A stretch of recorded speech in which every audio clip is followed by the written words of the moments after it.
कल में एक कथा अधूरी रह गई थी, सुनाई नहीं पाया। हमारे रामानुजाचार्य जी महाराज आए, उन्होंने आकर के देखा यहाँ के उड़िया लोग, पंडा पुजारी लोग अपने भाव से सेवा कर रहे हैं, कोई विधि विधान तो है नहीं। तो रामानुजाचार्य जी ने सारे पंडा पुजारियों को बाहर कर दिया, अपने शिष्यों को भीतर ले आए, बोले कि अब विधि विधान से पूजा होगी जगन्नाथ जी की। पंडा पुजारी सब रोने लगे, बोले हमने क्या अपराध किया? बोले आप लोग शुद्धता पवित्र आदि का ध्यान रखते तो हो, लेकिन उतना नहीं रखते जितना रखना चाहिए। ये जगन्नाथ जी हैं, साक्षात भगवान हैं।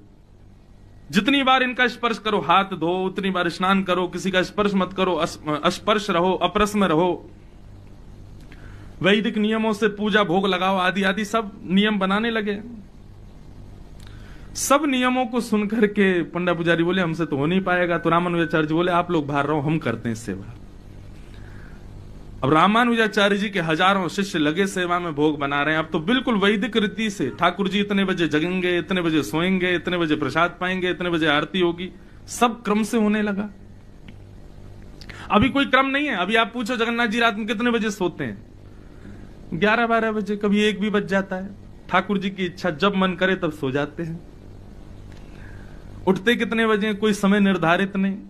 प्रसाद कितने बजे पाते हैं, कोई समय निर्धारित नहीं। सब आनंद मंगल चलता है जगन्नाथ जी का। रामानुजाचार्य जी ने पूरी नियम पद्धति अपना बना दी मंदिर में। अब नियम पद्धति तो बन गई, लेकिन पंडा पुजारी बाहर रो में, हे प्राणनाथ, हे जगन्नाथ, हे नीलाद्रीनाथ, हम कहां जाएं, हम तो आपके बगैर रह ही नहीं पा रहे। तो श्री जगन्नाथ जी का जो विग्रह है वो धीरे धीरे शुष्क होने लगा, पतले हो गए जगन्नाथ जी।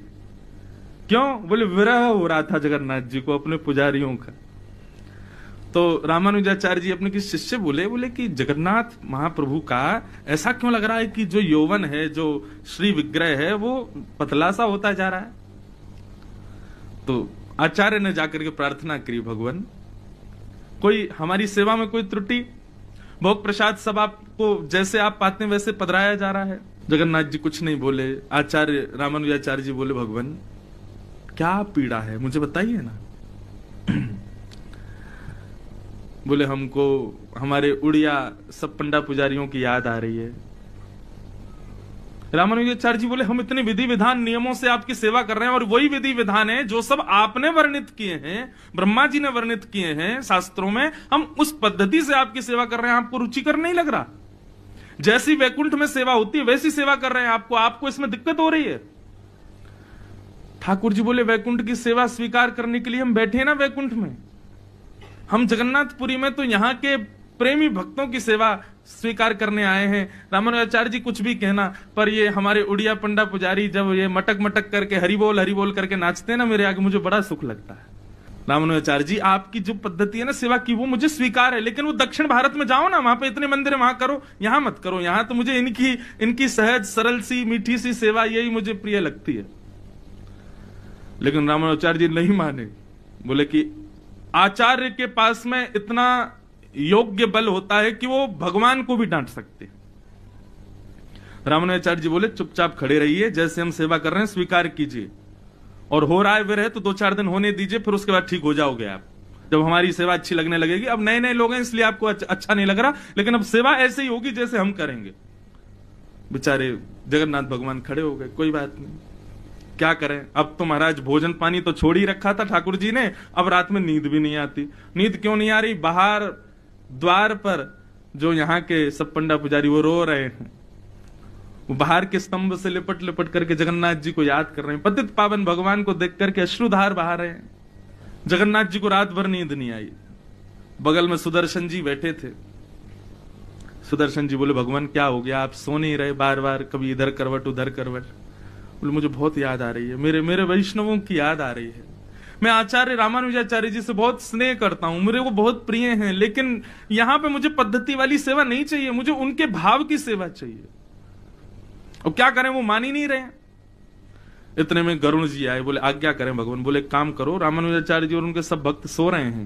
बोले हाँ, तुम सोते हुए ऐसे उनको उठा के अपने पंखों पे विराजमान करो कि उनको पता नहीं चले, और उड़ा के उनको दक्षिण भारत ही छोड़े आओ।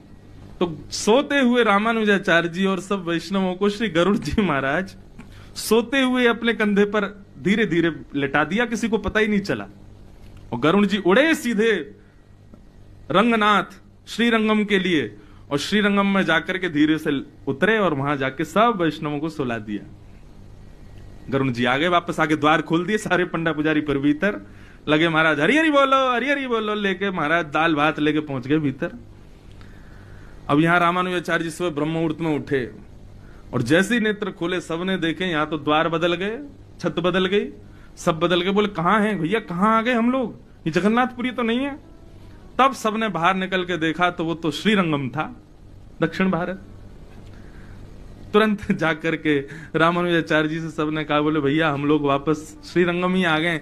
तो श्री रामानुजाचार्य जी इतने भाव विह्वल हो गए, बोले जय हो नाथ, कृपा नाथ, जय जगन्नाथ, आपकी लीला आप ही जानो।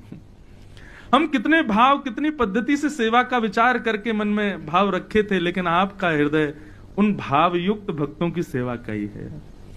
तो रामानुजाचार्य जी ने वहीं से प्रणाम किया, जय हो जगन्नाथ, जैसी सेवा आपको, जो सो ही सुहागन प्रिय जाही रीझ है, जिससे ठाकुर जी रीझ हैं वो सुहागन है।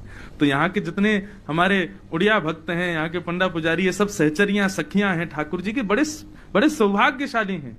क्यों? क्योंकि इनके लिए श्री जगन्नाथ जी ने आचार्यों तक को ठुकरा दिया, बोले नहीं मुझे इनकी सेवा ही चाहिए।